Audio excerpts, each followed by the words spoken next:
Good morning सबको। आज आज 2 मार्च है। आज से हम क्योंकि कल से स्टार्ट किए थे जी की, आज उसका नया एपिसोड 2 मार्च है। तो चलिए स्टार्ट करते हैं। करंट अफेयर 2 मार्च तो क्या क्या रहा तो डिस्कस करें। तो सबको गुड मॉर्निंग। चलिए स्टार्ट करते हैं।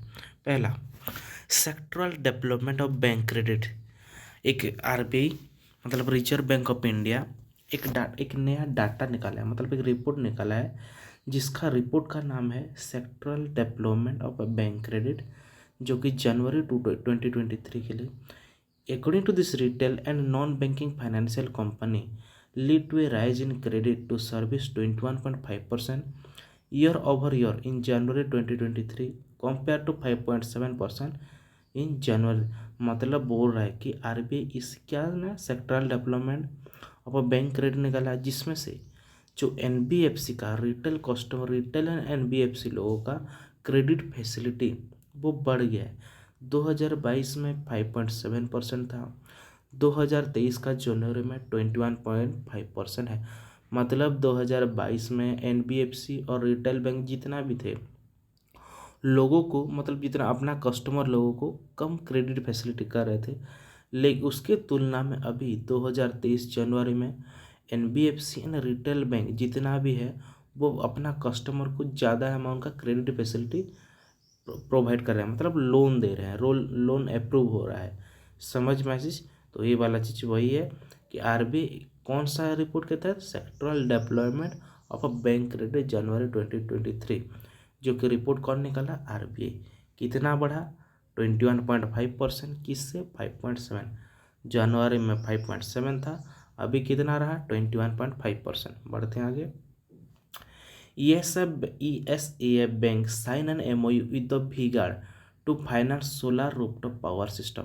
ESAF एक क्या है, एक स्मॉल फाइनेंस बैंक है। वी गार्ड एक हम लोग का पावर सेक्टर से रिलेटेड है, जितना भी electric equipment.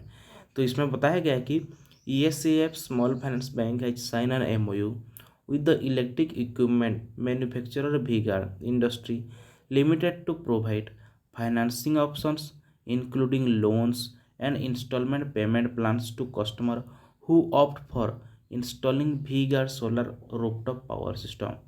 Under the MOU, the consumer who intend to install V-Guard solar rooftop power system could get finance up to 80% of the total cost of the rooftop solar power system, including the cost of installation for residential or commercial application।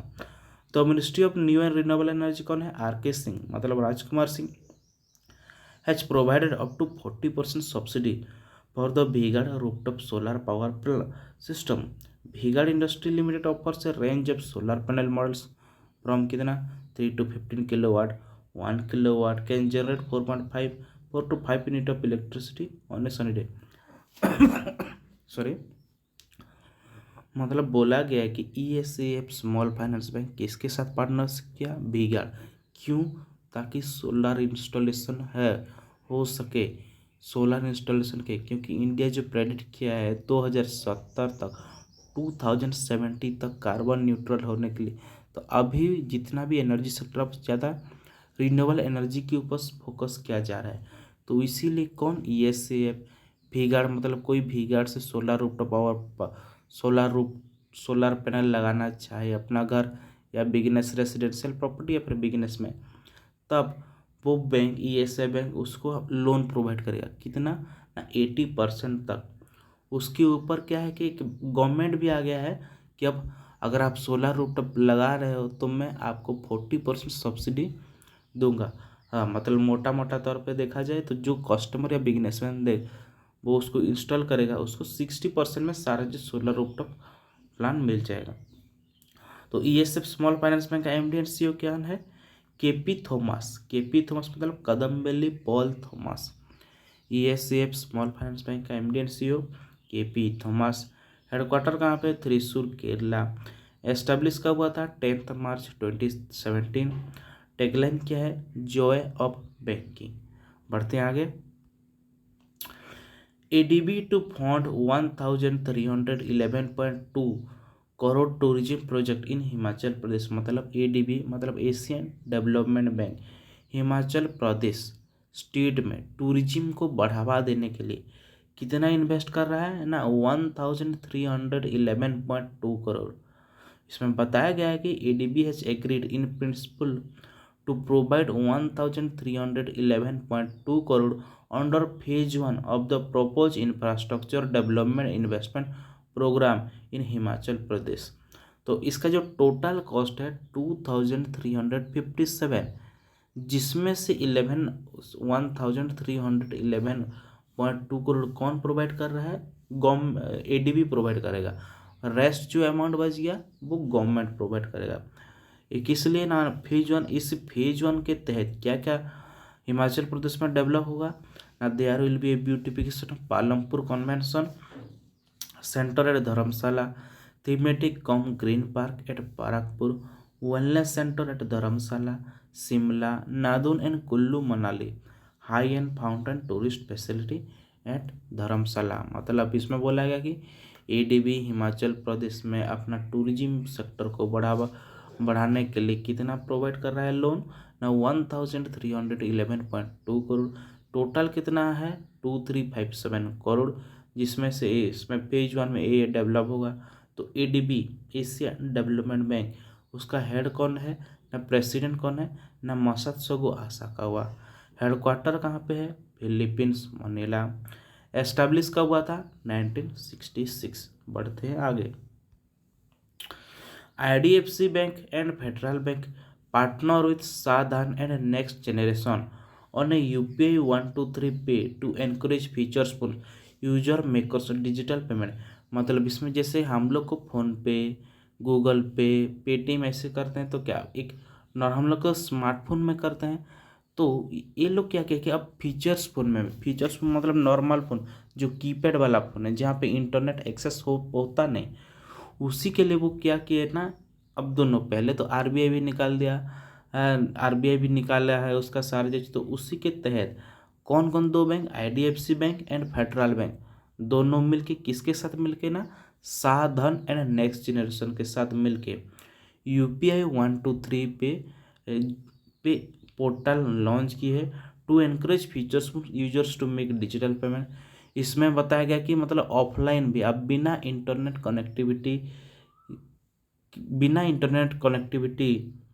से आप payment कर सकते हैं। जैसे कि इसमें total limit दिया गया, आप एट ए टाइम मैक्सिमम कितना एट ए टाइम पेमेंट कर सकते हैं ना, 200 रुपीज़। और आपका वॉलेट में मैक्सिमम आप कितना रख सकते हैं ना, 2000 रुपया मैक्सिमम रख सकते हैं। एट ए टाइम पेमेंट कितना होना चाहिए ना, 200 से उसका ज़्यादा होगा नहीं। तो इस पर बताया गया कि UPI 123 Pay is a payment option for future phones users by the UPI. UPI 123 Pay has introduced in December 2022 by the RBI in partnership with the NPCI, क्योंकि जितना भी API के NPCI का एक प्रोडक्ट है उसका। The RBI has also introduced Digi Sathi, a 24/7 helpline for all digital payments users. The prime responsibility of this partnership is to enable UPI integration which permits simple money transfer, bill payments, merchant payments, recurring payments and EMI collection। जो साधम का MD and CEO कौन है, जीजा मामेन। और next generation का founder and CEO कौन है, Tarun Mohan. IDFC bank was form by the merger of आस्टविल IDFC bank and capital first. तो IDFC जब बना कैसे था, IDFC बैंक और कैपिटल फास्ट दोनों मिलके IDFC फास्ट बैंक बने थे। कब ना, 2018 कंपनी उसका से। MD एंड सीईओ कौन है, V वैद्यनाथन। हेडक्वार्टर कहाँ पे है, मुंबई। MD एंड सीईओ कौन, V वैद्यनाथन। हेडक्वार्टर कहाँ पे है, मुंबई। समझ मैसेज। UPI 123 पे कौन है, IDFC fast bank, federal bank, साधन और next generation. Angel one receipt SEBI approval for mutual fund business. मतलब पहले क्या था, एंजल वन पहले क्या था, एक हम लोग का एक ब्रोकरेज एजेंसी थे। अब वो सेबी से अप्रूवल मिलेगा कि वो म्यूचुअल फंड बिजनेस में भी कर सकते हैं। तो Angel One Limited and Indian stock broker firm has received in principle approval from the security exchange board of India to sponsor mutual fund The company will establish an asset management company and the trustee company in compliance with the SEBI regulation and other applicable law.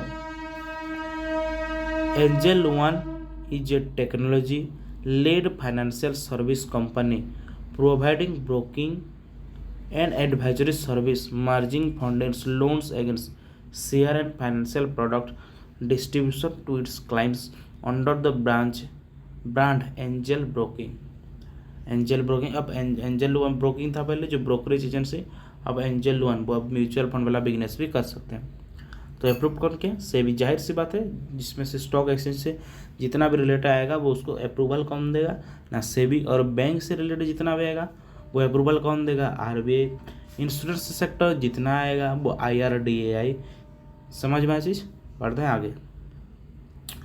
India GDP growth 4.4% in Q3 financial और 23 NSA report. NSO मतलब national statistical office of India एक मतलब कितना वो GDP forecast किया था इतना point बढ़ने के लिए, तो कितना बढ़ा Q3 फाइनेंशियल और 2023 जो अक्टूबर से दिसंबर तक था वो बढ़ा कितना 4.4%, मतलब इतना रहा GDP। बोल अक्टूबर जितने जो Q3 फाइनेंशियल और 2023 कौन निकाला है रिपोर्ट? NSO। कितना रहा ना अक्टूबर से दिसंबर तक कितना? 4.4%। इट वॉज 6.3% इन Q2, तो जुलाई से सितंबर तक कितना था? 6.2। लेकिन मैन्युफैक्चरिंग सेक्टर का कॉन्ट्रैक्शन के वजह से GDP घट के कितना हो गया? 4.4 उसी ड्यूरेशन उसी क्वार्टर में। अब गवर्नमेंट डाटा के हिसाब से अभी जो फाइनेंशियल और 2023 में वो बताया गया कि कितना इंडिया का GDP किस हिसाब से ग्रोथ करेगा ना? 7% के हिसाब से। TCIL enters into a pact with BSNL for captive non-public network service.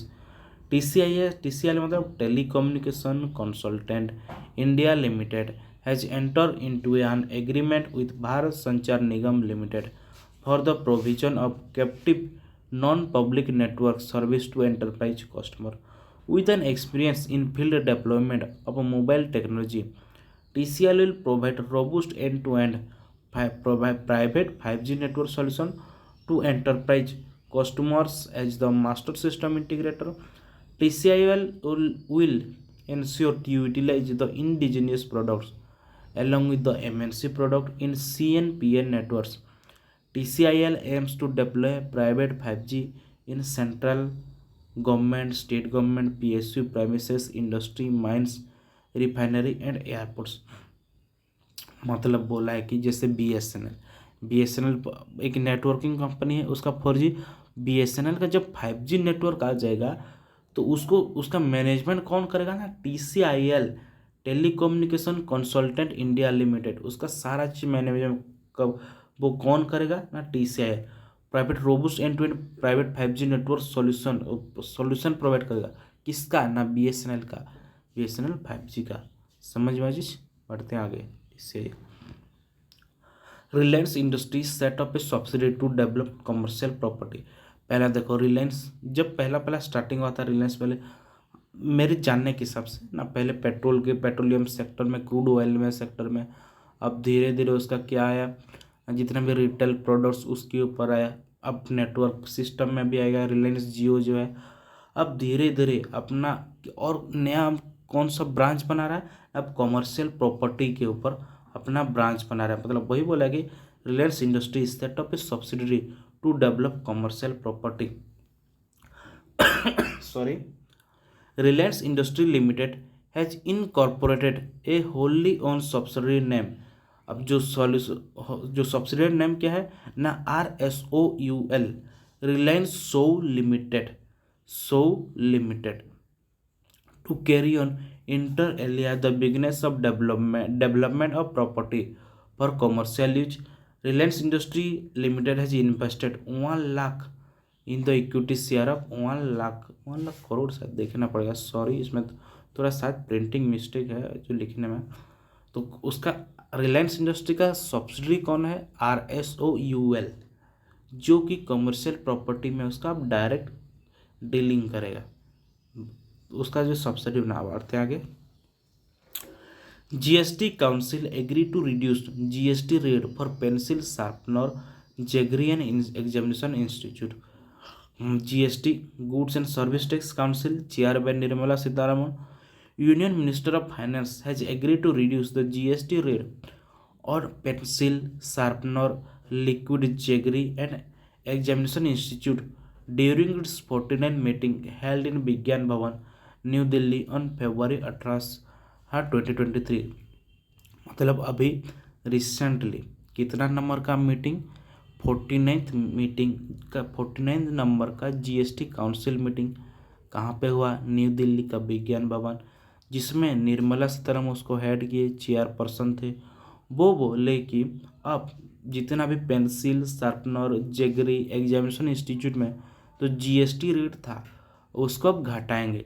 तो जो पेंसिल शार्पनर में पहले कितना था, 18% जीएसटी लग रहा था, क्योंकि एजुकेशन से सेक्टर से जितने भी चीज़ है वो 18% जीएसटी उसमें लग रहा था। अब पेंसिल शार्पनर में जीएसटी कितना परसेंट लगेगा, 12%। तो पहले था कितना, 18%। जेगरी 18% था, अब कितना हो गया, 5। एग्जामिनेशन के लिए वो भी 18% था, अब कितना हो जाएगा, 0%। तो अब लोगों को अब जितना अब क्या है कि जितना भी हम लोग का एजुकेशन से रिलेटेड जितना भी प्रोडक्ट है अब धीरे धीरे उसका प्राइस घटना स्टार्ट हो जाएगा, क्योंकि एजुकेशन सेक्टर में जितना भी है कि इसी वजह से फीस भी बढ़ जाता है स्टूडेंट लोगों का, क्योंकि गवर्नमेंट ले रहा है 18% जीएसटी। अगर 100 रुपये आप कमा रहे हो जिसमें से आप 18 रुपये गवर्नमेंट को देना दोगे किसी भी हालत में, वो मैंडेटरी है। तो इसीलिए अब थोड़ा थोड़ा कुछ कुछ प्रोडक्ट में अब क्या है कि निर्मला सीतारमण जी उसका पर जो जीएसटी रेट था उसको धीरे धीरे घटा रहे हैं। तो किस में घटाएं, 3 चीज़ से, पेंसिल शार्पनर जेगरी और हम लोग का एग्जामिनेशन में। पेंसिल में 18 से अब कितना हो गया, 12, जेगरी से 12, 18 से 5 हो गया, और एग्जामिनेशन में कब कितना होगा, नील हो गया, 0। बढ़ते आगे। Wildlife board approves IAF Indian air force mountain radar in Ladakh. मतलब इसमें बताया गया कि the national board of wildlife has approved the installation of the Indian air force mountain radar in Ladakh close to the proposed new IAF, मतलब Indian air force का base. A number of operational tracks have also been approved to ensure better strategic connectivity to the critical boundary tri junction India China Bhutan. जो डोकलाम शहर है, sorry जो डोकलाम जगह है वो कि ट्राई जंक्शन है किसका, चाइना का, भूटान का, इंडिया। एक्चुअली डोकलाम जो जगह है वो भूटान के अंदर में आता है कि, और भूटान बोला कि इंडिया, तो एक पार्टनरशिप हुआ है इंडिया और भूटान का।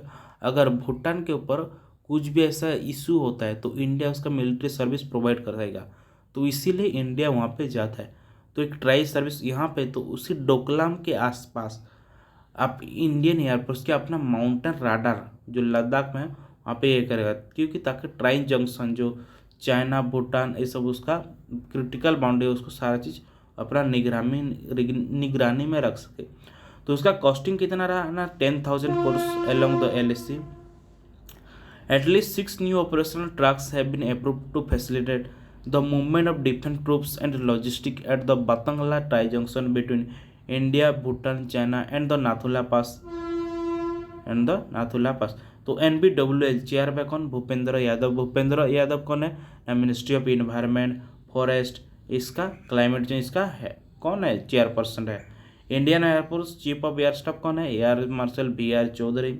हेडक्वार्टर कहाँ पे है, न्यू दिल्ली। एस्टेब्लिश कब हुआ था, 1932। तो अब लद्दाख में एक IAF माउंटेन राडार बनेगा, कहाँ पे, लद्दाख में। बढ़ते हैं आगे IAF बेस के पास। Uttarakhand to setups India first government mother milk bank. तो यहाँ पे क्या गया कि बताया गया कि the government of Uttarakhand is set to establish India's first government mother milk bank, a facility that can ensure to provide the nutritional elements of a mother's milk to newborn. This announcement was made by the Uttarakhand Health Minister Dr.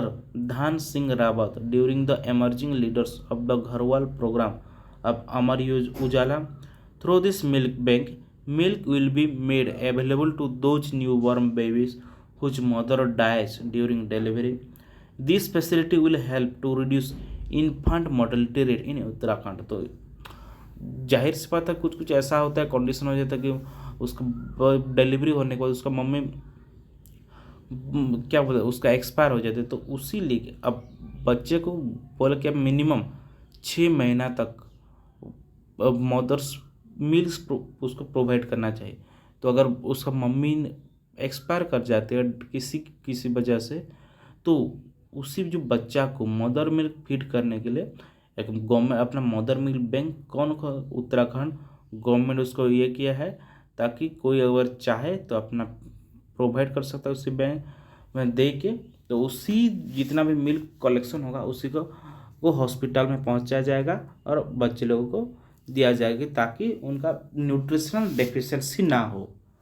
तो इसी की वजह से Uttarakhand government ये step लिया है। बढ़ते हैं आगे। Union minister doctor Jitendra Singh launch Vaibhav fellowship scheme for Indian diaspora abroad on the occasion of the national science day, जो कि 28 फरवरी में था। किसके ना, सीवी रमन के उनका सीवी रमन इफेक्ट के वजह से जो नोबेल उनका ये के उनके लिए मनाया जाता है science day. Union minister of science and technology launch the Vaibhav fellowship scheme for Indian diaspora abroad at Vigyan Bhawan new Delhi. कहाँ पे हुआ ना, न्यू दिल्ली पे हुआ। Vaibhav fellowships aims to enhance the research ecosystem of Indian higher education institute by promoting academic and research collaboration between Indian institute and the best of the world through the mobility of faculty research from overseas institute to India. अब वैभव सिंह सारा चीज़ अब research sector में search वो India और जितने भी बाहर कंट्री के जहाँ पे पढ़ रहे हैं इंडिया का स्टूडेंट या बाहर का स्टूडेंट, तो इसमें रिसर्च इकोसिस्टम लाया जाएगा। उसका स्कीम का नाम क्या है, वैभव फेलोशिप्स। कहाँ पे लॉन्च किया, न्यू दिल्ली। कौन लॉन्च किया ना, Jitendra Singh. Brand finance telecom, brand finance एक रिपोर्ट आया, ब्रांड फाइनेंस टेलीकॉम 150, मतलब टोटल वर्ल्ड में 150 टेलीकॉम्स एजेंसी को लेके एक रिपोर्ट बनाया गया। ब्रांड, उसका नाम क्या है, brand financial telecom 150 an annual report of the strongest telecom brand release, मतलब जो कौन ज़्यादा स्ट्रॉन्ग टेलीकॉम ब्रांड है, इसका एक रिपोर्ट रिलीज किया गया। तो उसमें वो रहेगा कि जिसमें फर्स्ट टॉप कौन किया, टॉप किया हम लोग का स्विट्जरलैंड। सेकंड कौन रहा, रिलायंस जियो इंडिया। थर्ड कौन रहा ना, यूएई का एक कौन है, एटिसलाट। स्विट्जरलैंड का कौन रहा ना, स्विसकॉम स्विट्जरलैंड। इंडिया का रिलायंस जियो, यूएई का एटिसलाट्स यूनाइटेड अरब। तो उसमें बताया गया कि सॉरी, रिलायंस जियो इन्फोकॉम लिमिटेड एशिया स्ट्रॉन्गेस्ट। तो ये जो क्या है कि एशिया का स्ट्रॉन्गेस्ट बन गया। कौन बन गया ना, रिलायंस जियो, एशिया का स्ट्रॉन्गेस्ट नेटवर्क प्रोवाइडिंग, वर्ल्ड का second strongest telecom brand, having brand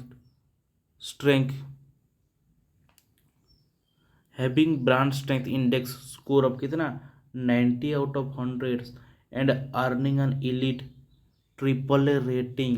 तो एशिया में ट्रिपल ए रेटिंग वाला टेलीकॉम इंडस्ट्री कौन है ना, रिलायंस जियो। कितना टोटल अगर 100 मार्क है उसमें से 90 मार्क्स वो स्कोर किया है, और उसको ट्रिपल ए से भी अप्रूव कोई भी एक रेटिंग एजेंसी है उसी को ट्रिपल ए ग्रेड दिए हैं। ठीक, उसे अब रिलायंस जो अब वर्ल्ड में कितना नंबर का रहा, सेकेंड। तो पहले था फिफ्थ फ्रॉम, पहले 5 नंबर था 2022 में, अब कितना आ गया, second rank in list of top 10 strongest telecom brands in the world. समझ में आया चीज।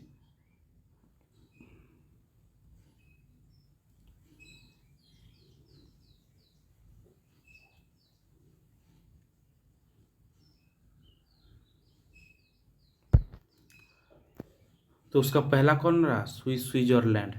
सेकेंड कौन रहा, रिलायंस जियो। थर्ड कौन रहा, एटिसट्स United Arab Emirates.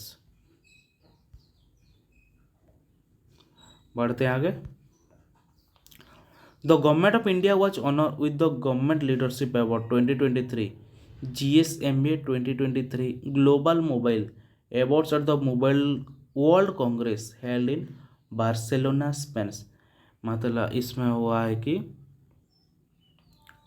India, the government of India was honour with the government leadership award 2023, जो उसका नाम क्या था ना, GSMA।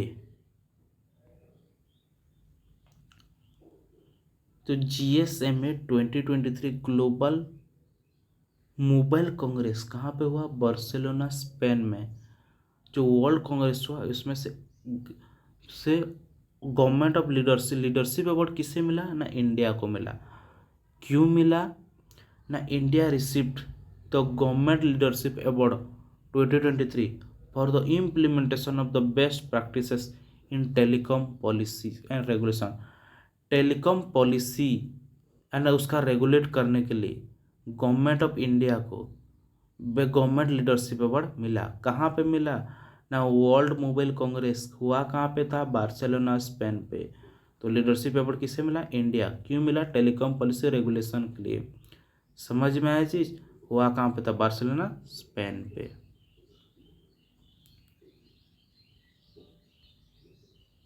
बढ़ते आगे। Hindi writer Vinod Kumar Shukla win PEN Nabokov awards for achievement international literature. एक ये वाला चीज़, लिटरेचर से अवार्ड मिला किसे ना, विनोद कुमार शुक्ला को। Indian short story writers, novelist, poet and essayist Vinod Kumar Shukla, one of the greatest contemporary writers in the Hindi language, won the 2023 PEN Nabokov award for achievement in international literature. The award is conferred annually by PEN America. The award will be presented during the 59th annual PEN Lit, कौन सा ना, 59th जो 59th annual pen literary award जो second कहाँ पे हुआ, New York city में।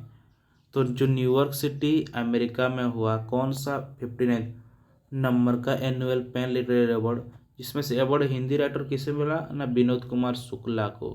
किस लिए ना, एक अपना है achievement in the international the award conference pen का। और किस किस को मिला ना, Eric Dickerson Dispenza and acclaim America playwright will receive the pen laureate international foundation.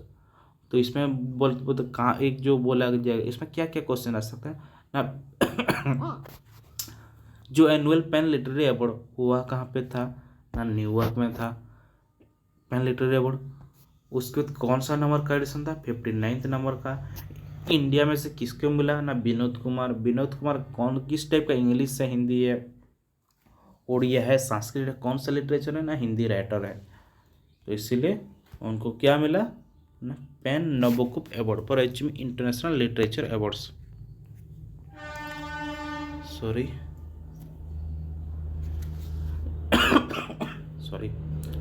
Zero discrimination day कब मनाया गया है ना, March 1 को। Zero discrimination day is annually observed across the globe on March 1 to promote the equality and fairness before the law and to fight systemic and cultural discrimination against people with human